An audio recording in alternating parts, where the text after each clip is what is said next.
I know I can't draw very well, but in this video I'd like to show you where most of the important temples in ancient Egypt were.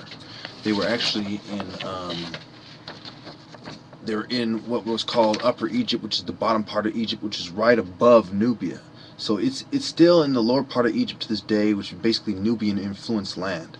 And you had Lake Nasser and the Toshka Lakes and Abu Simbel, and going up you have Aswan, the temple of Edfu, where the temple of Heru is, and Esna and Thebes. Remember, the Thebans were the ones who, around the time of Isaac, Jacob, and Joseph, around 1640 BCE, the Hyksos invaded Egypt, and the Thebans were the guys who had to fight with them over who runs the show.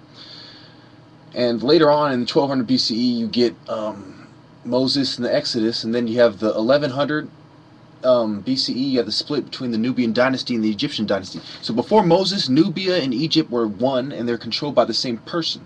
And in the 25th dynasty, as a result of the split around, well, the Nubian contest begins really around 1080 BCE, but you have the Nubian dynasty coming to head. You know, like in 743 you have Pi. You know, around 800, 880 BCE you have the Nubians coming really into power, and you have people like Shabaka and Kashta. Well, anyway, you have Pi around 743 BCE, and this is when you have the exile in Babylon and the prophets of Israel, and you also have later on, you're going to have the Persian Empire, which is after this, 525. So the only relevant foreigners in Egypt during the period of Isaac, Jacob, and Joseph, and the whole Technicolor shirt when Jacob goes out and becomes Israel, the Nubian dynasty is ruling while they're in Israel. They have the kings of Israel, the prophets of Israel. The Nubian dynasty is ruling in Egypt. That's why they allow them to be there. So you have to understand the mind control, and you have to understand what the importance is, and the importance of the buildings there. Okay, you know what is up.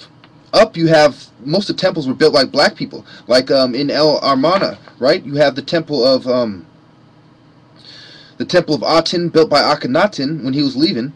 Okay, you have them moving the capital. People didn't like that, and so most of the important stuff was built by black people, even in Lower Egypt, which is the top part of Egypt in present day. And of course, the Nile flows from south to north. So you know what really did you have in Upper Egypt? You have Cairo, you have Beni Hassan. These aren't that relevant in contrast with the Valley of the Kings and the structures of Karnak and Luxor. I mean, they're almost irrelevant when you compare the two. The Nile Delta was the white person trying to control the resources, and he didn't care about where the Nile went. He didn't care about Lake Nasser. He didn't care about the deeper spiritual knowledge.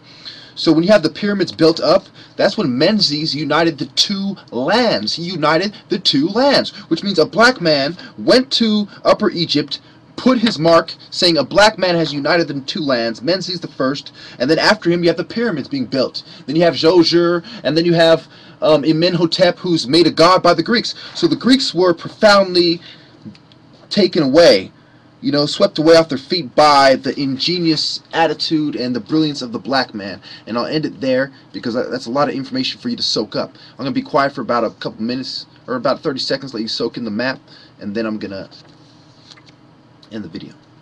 Give you about a minute, 30 seconds. Maybe a little commentary. Why not? You know, you had Port Said, you had Damietta in the north, you had El Alamein, you had, remember in the Sinai, you had Egyptian structures built there too, because Egypt was controlling part of that. You know, there's a lot of important stuff going on here. You know, when Mycenae falls, and Hammurabi and Sargon, okay, these are before Menzies. Menzies was before, excuse me, these are after Menzies. Menzies was before Sargon. Sargon was only like 2600 BCE. Menzies was 3100 BCE. So when white man starts history, is convenient for him. The spiritual knowledge that led up to, just like white people look for the military application and everything, they're looking for the military and financial applications of things. That's why in the Temple of Thebes, a lot of them who were fighting with the Nubian dynasties, they had military. They were a military priesthood. So they're mixing with sciences, with the military, with the spiritual knowledge. Yeah, I wasn't supposed to talk too much. Just soak it in. Lake Nasser, right above Sudan.